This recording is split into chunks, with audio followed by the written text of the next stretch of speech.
সমবেত ভদ্রমণ্ডলী, সুধীজন এবং আমার নির্বাচক মণ্ডলী নন্দীগ্রাম বিধানসভা, ভারতীয় জনতা পার্টি সংখ্যালঘু মোর্চার নেতৃত্ব নাসির সাহেব, আব্বাস বেগ সাহেবরা আজকে এখানে ভারতীয় জনতা পার্টির সংখ্যালঘু মোর্চার আমাদের যে প্রায় 1000-এর মতো সদস্য আছে নন্দীগ্রামে, তাদের দ্বিতীয় কর্মসূচি করছে। এর আগে আমরা সংখ্যালঘু মোর্চার আহ্বানে আপনাদের পবিত্র ঈদের দিন সন্ধ্যাবেলা ঈদ মিলন উৎসব করেছি। সকলকে শুভেচ্ছা বিনিময়, নমস্কার বিনিময় আমরা করেছি।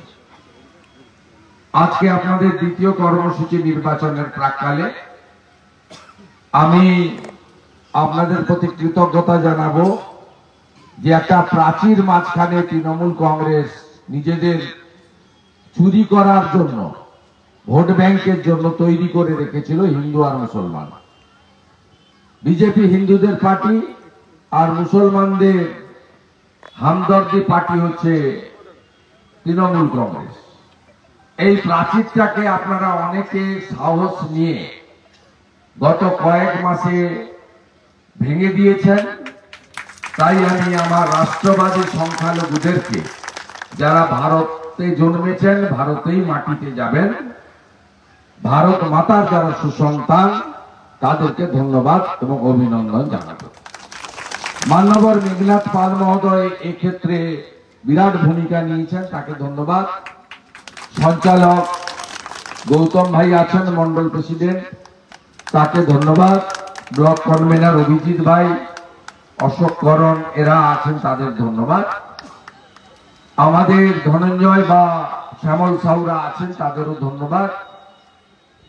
বিশেষ করে আমাদের দ্বিতীয় সারিতে যারা আছেন, রবি ভাই থেকে, খোকন ভাই থেকে, ফিরোজ ভাই থেকে, প্রত্যেককে আমি সকলেরই নাম জানি, কিন্তু আমাকে আরো 4টি প্রোগ্রাম করতে হবে এবং এখান থেকে গিয়ে আমি আমার 751 জন পঞ্চায়েত মেম্বারের সঙ্গে মিলিত হব। তারপরে আমাকে কেশপুরে, ঘাটালে ইত্যাদি জায়গায় সভা করতে হবে। আমি নির্বাচনের প্রচারের প্রায় শেষ, আগামী পরশুদিন সন্ধ্যে 6টায় প্রচার শেষ হবে। ইতিমধ্যে ভারতবর্ষে প্রায় 460টারও বেশি আসনে ভোট শেষ হয়ে গেছে, আর কিছু আসনে ভোট বাকি আছে। আমাদের পশ্চিমবঙ্গেও 25টি আসনে ভোট ইতিমধ্যে শেষ হয়ে গেছে। আমি আপনাদের হলফ করে বলতে পারি যে আমরা অনেক আসন জিততে পেরেছি এবং ছাপ্পা ভোট রিগিং, বুথ দখল, একের ভোট অন্য লোককে দেওয়া, বিরোধী পক্ষের পোলিং এজেন্ট বের করে দেওয়া, এগুলো সুবিধা তৃণমূল কংগ্রেস এবারে করতে পারেনি। তাই তাদের ভীষণ রাগ। সে রাগ তাদের থাকুক, কারণ আমি অনেক অতীত দেখেছি, আপনারাও দেখেছেন। আপনারা দেখেছেন যে অনেক রাজনৈতিক দল তার অস্তিত্ব বিপন্ন হয়ে গেছে, যারা একটা সময় নিজেদেরকে মনে করতো আমরাই সব। তাই সবসময় একটা কথাই আমি সভাতে বলি যে চিরদিন কাহারও সমান নাহি যায়। আমাদের সবাইকে মিলেমিশে থাকতে হবে। নিজ নিজ ধর্ম পালন নিজস্ব ব্যাপার, রাজনৈতিক অধিকার সকলের। যে রাজনৈতিক দলকে সমর্থন করতে চায় তার করা উচিত, এবং সে অধিকার আমাদের দেশের সংবিধান দিয়ে গেছে বাবা সাহেব আম্বেদকর, মৌলানা আবুল কালাম আজাদ। অতএব ভারতবর্ষের এটা সবচেয়ে বড় অহংকার এবং অলংকার যে রাষ্ট্রপতি মহোদয়ের একটা ভোট, আর আপনি একজন প্রান্তিক মানুষ, আপনি কৃষক হতে পারেন, আপনি প্রান্তিক হতে পারেন, হকার হতে পারেন, টোটো চালক হতে পারেন, আপনি এমনকি ক্ষেত মজুর হতে পারেন, আপনারও একটি ভোট।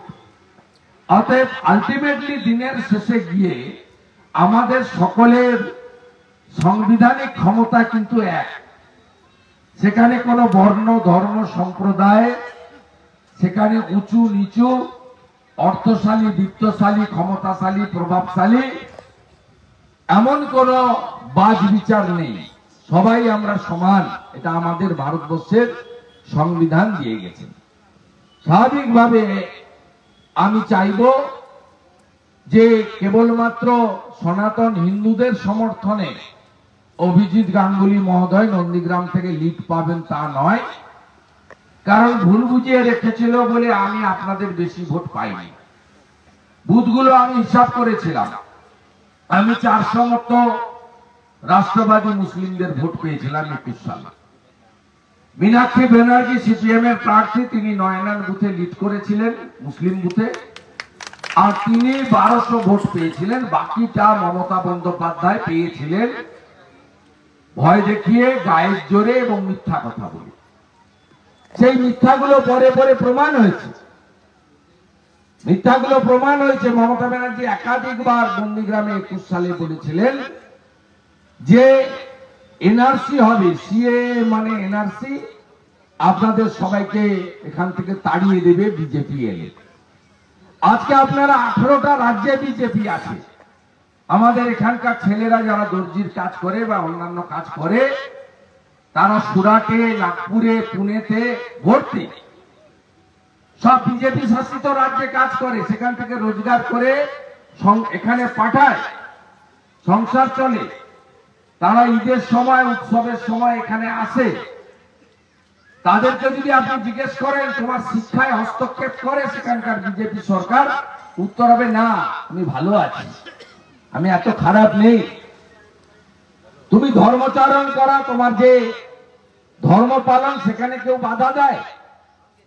বলবে না, কেউ বাধা দেয় না।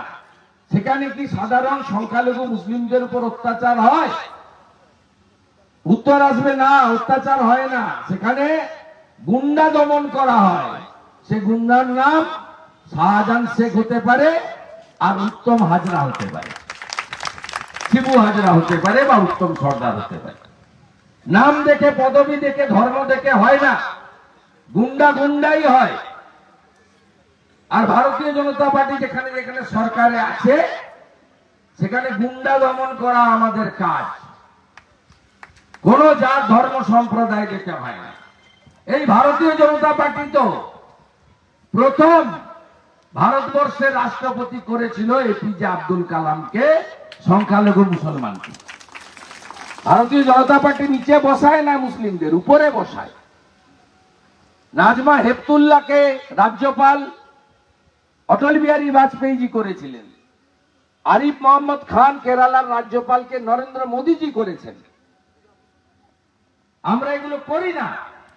আমরা ভারত মাতার প্রকৃত সন্তান, যারা দেশে থেকে ভারত মাতাকে যারা বন্ধন করেন, দেশকে যারা ভালোবাসেন, রাষ্ট্রবাদী, তাদেরকে সমর্থন করি।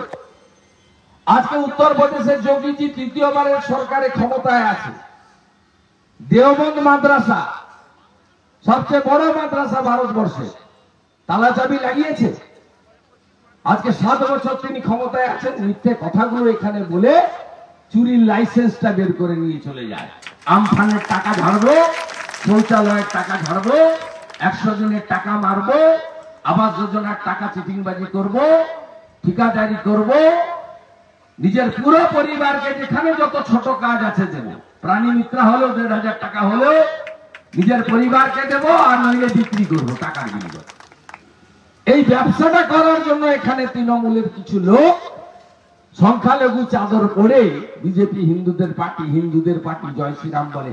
কে বলেছে আপনাকে জয় শ্রীরাম বলতে? আপনি ভারত মাতাকে জয় বলবেন, আমরা জয় শ্রীরাম বলবো, অসুবিধা কি আছে? আপনাকে কেউ বলেন যে বলতেই হবে? আর আমরা আপনাদের বলি, আমরা রামরাজ্য দিতে চাই আপনাদের। মোদীজি সেটা দিতে চান। রামরাজ্য মানে কি জানেন? মাথায় ছাদ। কেন এত কাঁচা বাড়ি? 40 লক্ষ বাড়ি ভারত সরকার দেওয়ার পরে কেন এত চারিদিকে কাঁচা বাড়ি? পশ্চিমবঙ্গে 40 লক্ষ বাড়ি দিয়েছে মোদী সরকার, 45,000 কোটি টাকা। আপনি কেন পাননি 1,25,000 টাকা? সুফিয়ানের বাড়ি হতে পারে, সাউদ্দিনের বাড়ি হতে পারে, 4 তলা 5 তলা, আপনাকে বাড়ি করে দেওয়া যায় না। এই চোরগুলোকে 185 জনকে আমফানের টাকা মেঘনাথ পাল ফেরত করিয়েছিল। 20,000 টাকা করে লাইন দিয়ে ফেরত করিয়েছিল বিডিও অফিসে। এক একজন 3টা করে টাকা নিয়ে নিয়েছে। মোদিজির পাঠানো টাকা আমফান ঝড়ে 20 গুণিতক 3 60,000। রাজারাম চকের একটাকে তো ধরা হয়েছিল, তো মোটরসাইকেল কিনে নিয়েছে আমফানের টাকা। তার মোটরসাইকেলকেও তুলে আনা হয়েছিল। এই চুরি করার জন্য হিন্দু মুসলমানের একটা প্রাচীর রাখতে হবে, এটাই কাজ। রাজস্থানে বিজেপি সরকার এসেছে, 3-4 মাস হয়ে গেছে। ভজনলাল শর্মা মুখ্যমন্ত্রী। আজমির শরীফের দরজা বন্ধ হয়েছে নাকি? হয়েছে? তাহলে সব মিথ্যা কথার উত্তরগুলো আমরা দিয়ে গেলাম এখানে। আপনারা কি করবেন? আপনারা ঠিক করুন, আমাদের সঙ্গে আসুন। সবকা সাথ, সবকা বিকাশ, সবকা বিশ্বাস, সবকা প্রয়াস। একটা স্কিম, একটা মোদিজির স্কিম কোন একটা নির্দিষ্ট সম্প্রদায়ের জন্য নয়।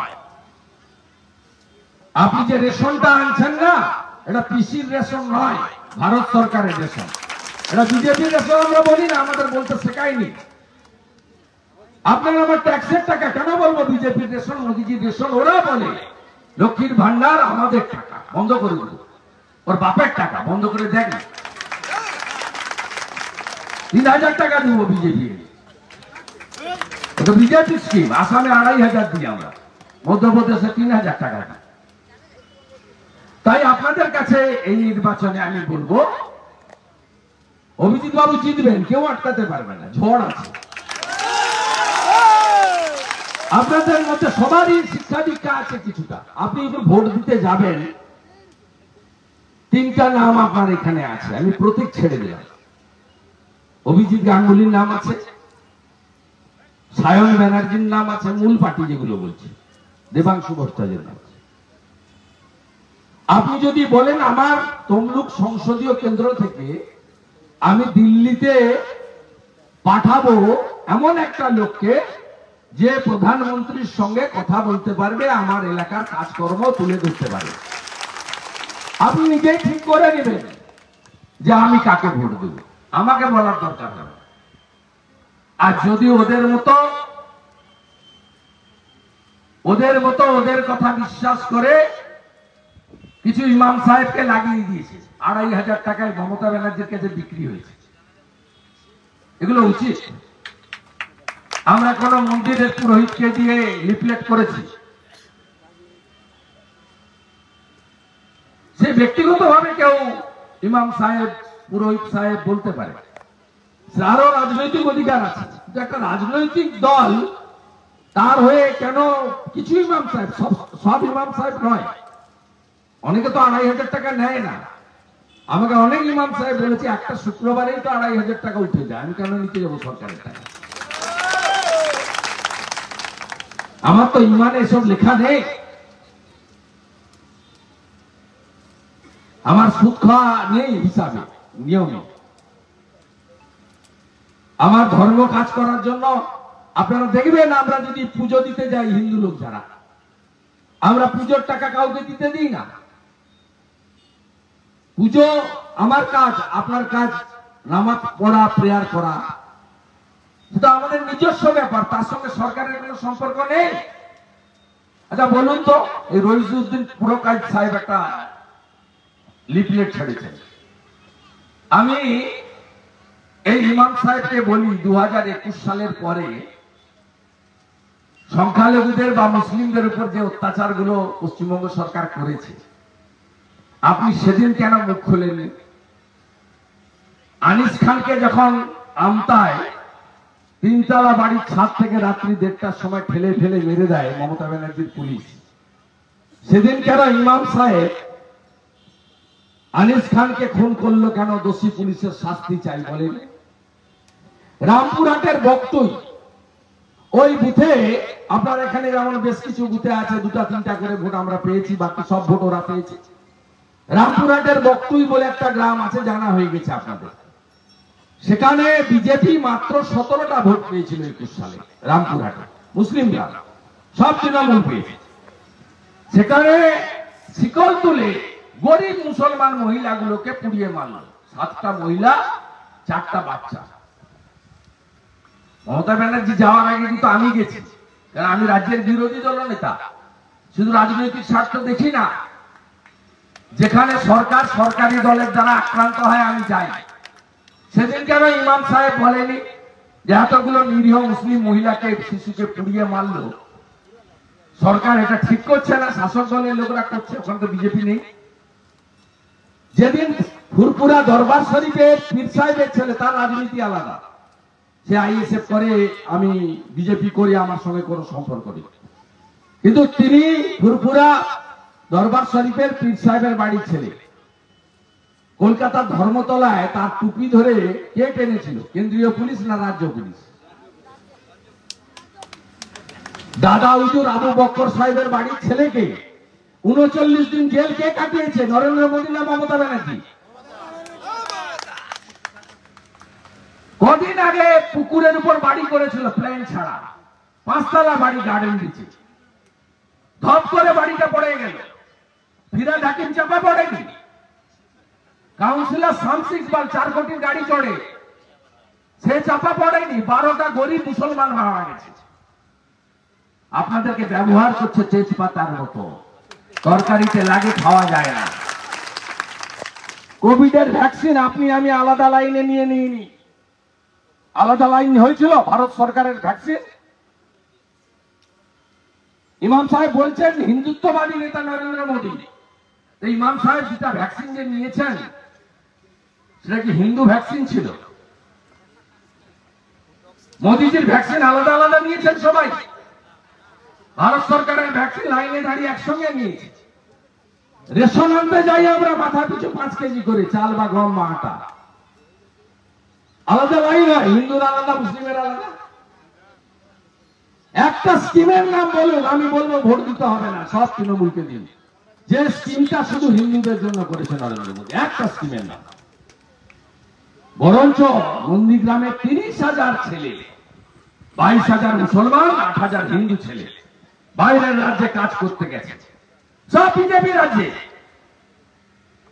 তামিলনাড়ু, কেরালা ছাড়া সব বিজেপি রাজ্যে রোজগার করে এখানে নিয়ে আসে। তারা ভালো আছে, আমরা ভালো নেই। অভিজিৎ বাবুকে জেতান, ভরসা করেন তো? মমতা ব্যানার্জি বলে আমার নাকি বাপ বেটার কোনো ভূমিকা নেই। সেলিমের লাশটা, দেহটা পাঁকে পুঁতে দিয়েছিল সিপিএম ভাঙা বেড়া ব্রিজে 2007 সালের 7ই জানুয়ারি। এই বান্দা তুলেছিল জাদুবাড়ি চলে শেখ সেলিমের লাশ, এই লোকটা তুলেছিল। এই লোকটা শহীদ জননী ফিরোজা বিবিকে এমএলএ করেছিল সুফিয়ান তাহেরের নাম কেটে দিয়ে। এই লোকটা আমাকে শিখাবেন আপনারা? রাস্তায় গেলে পিছন থেকে হাতি চলে বাজার, কুত্তা ভোকে হাজার। আমার কিচ্ছু করতে পারবে না, দেখবি আর চলবি লুচির মতো ফুলবি, কিচ্ছু করতে পারবে না আমার। আপনারা আমার সাথে থাকুন, আমার অনেক প্রোগ্রাম আছে, আরো ভালো করে বলবো। পরশুদিন বড় সভা আছে, 20-25 হাজারের সভা, কারণ মাননীয় পিসি বৈশাখলে অনেক বলে গেছে। তারপরে আমাদের ভাইপো কালকে আসবেন হেলিকপ্টার চড়ে, তিনি কিছু ভাষণ বর্ষণ করবেন, পকেটে হাত ঢুকিয়ে তোর বাপকে ডাক, এরকম করবে, তোর বাপকে ডাক, পকেটে হাত ঢুকিয়ে। এত অসভ্য খালি মাল।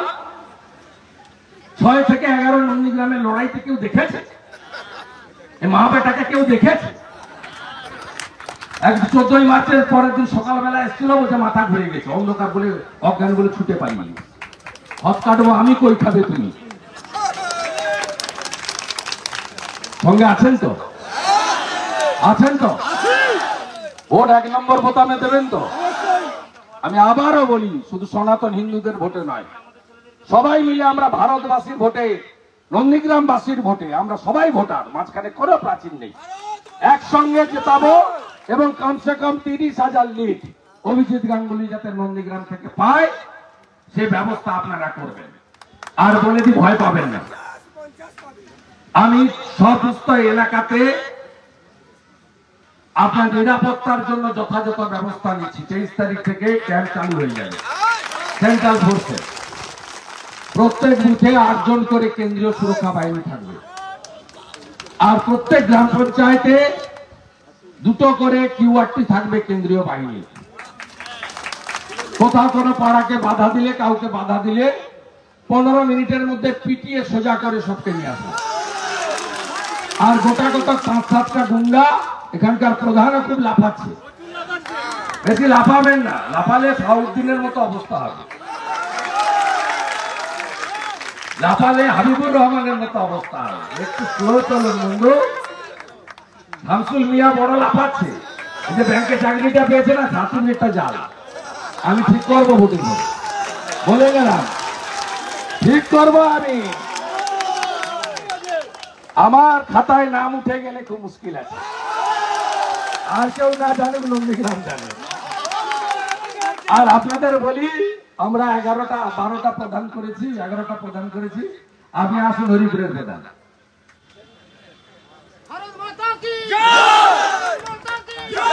এই যে এই বোনটাকে আমরা হরিপুরে প্রদান করি, জয়নাথ দিদি। এটা বিজেপি সবাইকে নিয়ে চলতে জানে, আর ওরাই ভাগাভাগিটা করে। আমি উদাহরণ দিয়ে গেলাম, এরপরে সিদ্ধান্ত আপনার। আপনি ভাবছেন পঞ্চায়েতের মতো ভোট করে দিলে, ধরে পঞ্চায়েতের দূরের কথা 21-এর মতো ভোট করতে দেব না। লাঠি দিয়ে আসছে, তেল মাখিয়ে কেন্দ্রীয় বাহিনী। 25 তারিখে 1টাকেও রাস্তায়, শুধু ভোটার যাবে, আই কার্ড নিয়ে ভোট দেবে, চলে আসবে। 1টাকেও রাস্তায় ঘুরতে দেবো না, বিশ্বাস রাখেন আমার। আমি নিজে থাকবো নন্দীগ্রামের, অন্যরা একবারে ভোট দেবো। ফুল প্রোটেকশন আপনাদের দেবো, ফুল প্রোটেকশন। আর এই রাজ্য পুলিশের কোনো রোল থাকবে না। ভালো থাকবেন।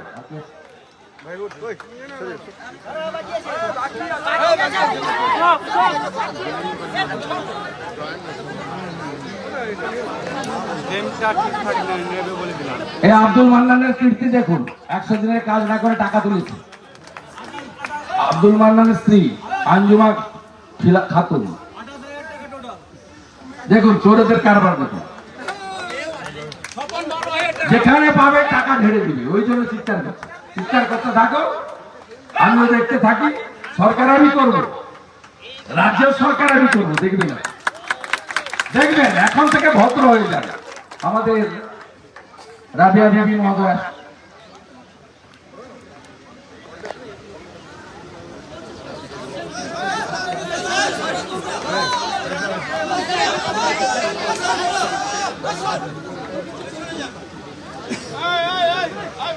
আমাদের এই বোনের উপর খুব অত্যাচার করেছে। আমি বোন দেখবো, শক্ত থাকবেন, ভালো করে লড়বেন, সবাই ভালো থাকবেন। ভারত মাতা কি, বন্দে বন্দে বন্দে।